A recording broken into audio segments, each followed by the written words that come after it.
tranquil setting of this 19th century country mansion, less than 20 miles from the heart of London, a team of BBC engineers have been helping to plan what can best be described as a revolution. A revolution, that is, in communication, and one that will reach straight into the home through that familiar piece of furniture, the television set.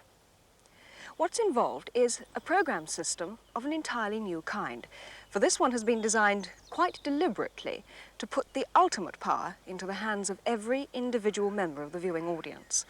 The power, that is, to choose not just which part of the program you want to watch, but also when. And it's all done at the touch of a button.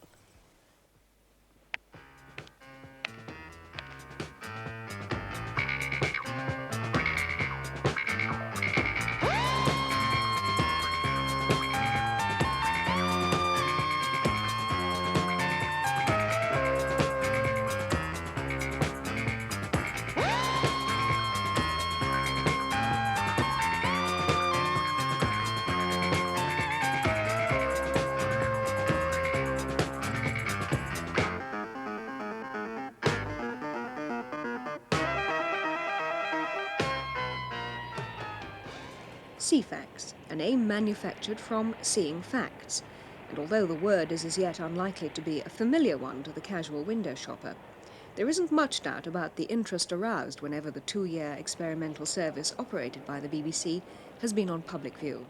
Up until now, though, television sets able to receive the new service have been measured in tens rather than hundreds, and the more formal demonstrations have tended to involve those official organisations best placed to spread the word. It was at their annual conference, for example, that British radio and television retailers were given the chance to make up their collective minds about Ceefax.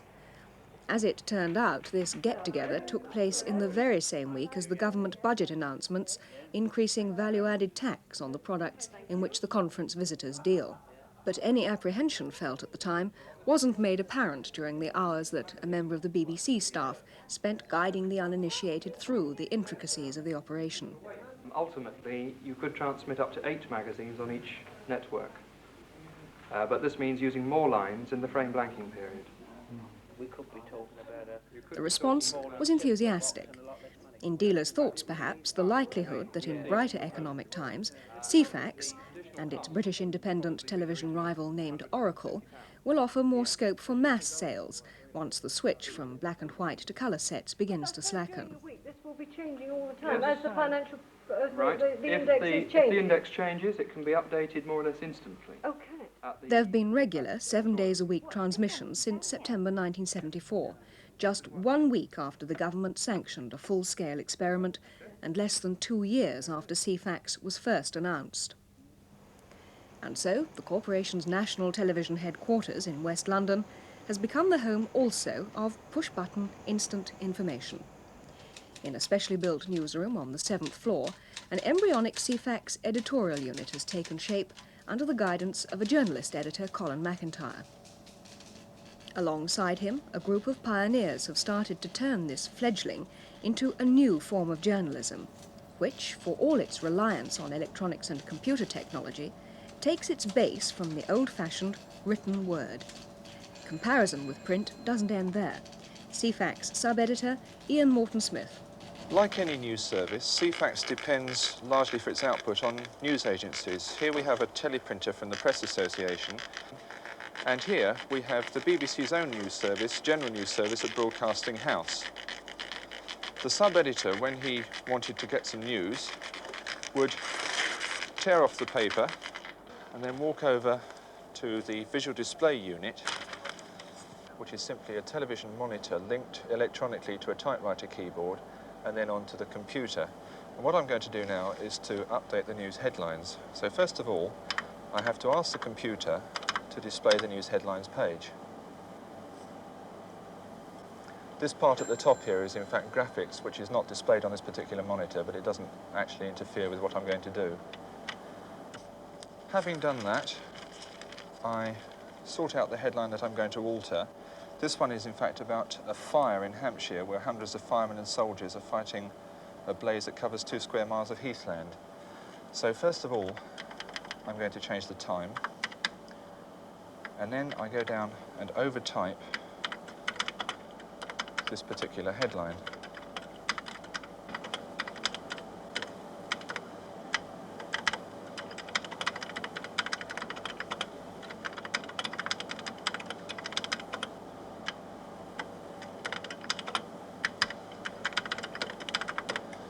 Then I pick out a particular word which is of interest and put it in colour, just to give it a little bit of interest. And then when I've done that, I check through it to make sure I haven't made any mistakes and press the transmit button to tell the computer that the page is now ready to go back into the magazine. And this is what the headlines page looks like on an ordinary domestic television receiver. You can see here that what the graphics look like. Up at the top here we have the page number. This rolling number here is the page which is going through the magazine at any one given moment.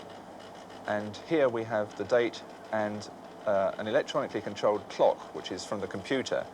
If we select page 101, we get to the Ceefax index. You can see here we have headlines on page 102, home news on 103, sport, racing, the Financial Times index. And over here we have sub-indices for all the other types of information that Ceefax has to offer. The present output of Ceefax is roughly 50 pages, but we have the facility to go up as high as 100 pages. That 100 pages constitutes what we call a magazine, and we could put out one magazine on BBC One and a totally different magazine on BBC Two. A good example of a Ceefax information page is the air travel news on page 113. Again, we have the slight pause for access time while this running number reaches 113. When that number corresponds with that, the page will appear like that. This is what we call a cycling B page, and here we have 4 sub-pages which appear on a set time scale. These times are preset by the visual display unit operator through the computer. Another example of a Ceefax page is page 115, which is the weather map. And here we can draw a map of Great Britain using our graphics facility. It should be coming up just about now. Here we use different colours for different weather conditions, so you can see at a glance the weather conditions in your area. Another type of Ceefax page is the news flash. We can superimpose important information over the top of a picture, like this. This little box here is constructed on the visual display unit, and then we just type the information into the box and send it out on network. The viewer at home would be able to program his set so that these sorts of news flashes came up automatically, and then when he'd seen them, he just presses the button on this control unit to get it to vanish. A similar sort of page to that is the subtitle page, which again is constructed in the little box at the bottom of the screen, like that. These sort of pages could be used for subtitling for deaf people or indeed in foreign languages. Ceefax can use up to 6 colours plus white, and also we have a flashing facility like that. The graphic designs which you've seen so far are made up with shapes like this on a special visual display unit, and all these shapes correspond to letters and to numbers. The graphics which I told you about just now can be made up using this special black and white graphic visual display unit, and simply by typing letters which correspond to graphic shapes we can build up pictures and words like this.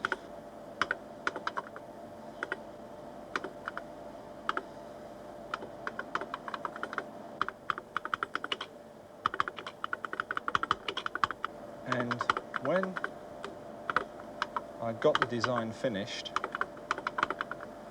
completely, I just press a button and punch a tape which would then be fed into the computer, like that.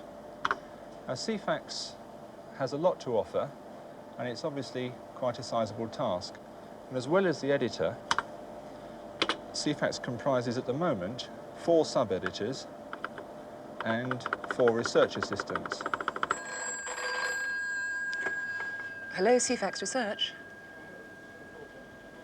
Ah, Mr. Johnson, thank you very much indeed for phoning.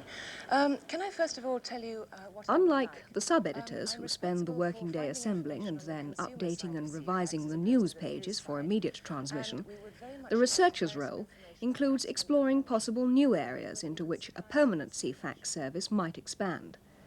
Well, we can carry about 24 lines on the average page, and this would mean, I should say, about 4 items of different information. Linda Alexander and her colleagues have discovered already that the electronic page of about 100 words readily lends itself to the kind of straightforward information which is of direct benefit to viewers and their families.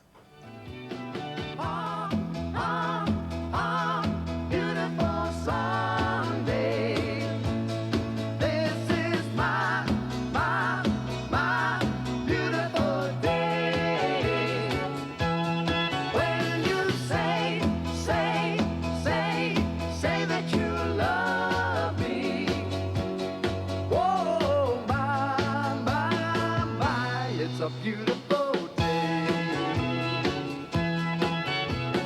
Ha, ha, ha, beautiful Sunday.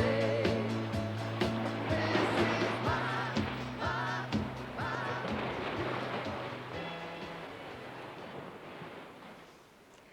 Although Ceefax was first put on the map in this laboratory at the BBC Research Department here at Kingswood Warren in Surrey, the principles involved in its birth weren't entirely new. For some time, scientists have been aware of the potential for using some of the spare lines which make up the common 625-line television picture. In fact, you can sometimes see them at the top of a picture that's been badly adjusted on a television set. And we can get the effect if we can get Alan Roberts, one of the engineers involved in Ceefax, just to twiddle one of the knobs at the back there. And now you can see the spare lines forming quite a deep black line right across the centre of the picture. Now, along 2 of these lines, it's now possible to transmit extra information without actually disturbing the ordinary television programmes. But although these hidden signals are theoretically available to every 625-line receiver, only those sets equipped with a special adapter are actually able to tune into them. And that's where the Ceefax or Oracle services have had to depend on the manufacturers of components. A full-scale national operation would be relatively cheap for the broadcasters to run, compared with the television networks as we know them today. But up until now, the cost of adapters hasn't been cheap enough to appeal to the ordinary viewer. So it's to this problem that the manufacturers have been actively addressing themselves, miniaturizing the extra circuits which make up what's known as the decoder.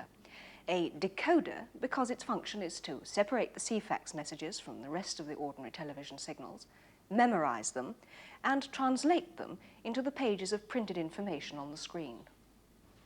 Of course, the key to selling a service like this is... What's been heralded as a major step forward in the development of Ceefax and Oracle as viable propositions was announced only recently.